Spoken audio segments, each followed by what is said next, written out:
നിയന്ത്രണം വിട്ട കാർ വീട്ടിലേക്ക് പാഞ്ഞു കയറി. വീട്ടമ്മ അത്ഭുതകരമായി രക്ഷപ്പെട്ടു.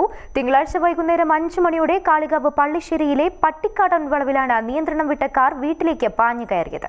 കാളികാവിൽ നിന്നും വണ്ടൂർ ഭാഗത്തേക്ക് പോവുകയായിരുന്ന കാർ റോഡിലെ ഡ്രെയിനേജും മറികടന്ന് പുത്തൻപീടിക സാജിദയുടെ വീട്ടിലേക്ക് പാഞ്ഞു കയറുകയായിരുന്നു.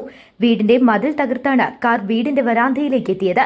സാധാരണ വീട്ടുവരാന്തയിൽ ഉണ്ടാവാറുള്ള സാജിദ അപകടം നടന്ന സമയത്ത് വീടിനകത്തായതിനാൽ പരിക്കേൽക്കാതെ രക്ഷപ്പെട്ടു. കാളികാവിൽ വാടകയ്ക്ക് താമസിക്കുന്ന പ്രവീൺ എന്നയാളാണ് വാഹനം ഓടിച്ചിരുന്നത്. വണ്ടി ഒന്നായിട്ടാണ് വരുന്നുണ്ട്. ഞാൻ ഔത്തേന് അപ്പൊ നോക്കുമ്പോഴാണ് വണ്ടി നമ്മളെ ഔത്തേക്ക്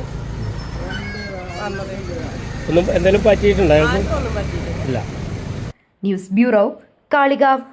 സ്വന്തം ഹൈസ്പീഡ് ഇന്റർനെറ്റ്, നമ്മുടെ സ്വന്തം ഇന്റർനെറ്റ്.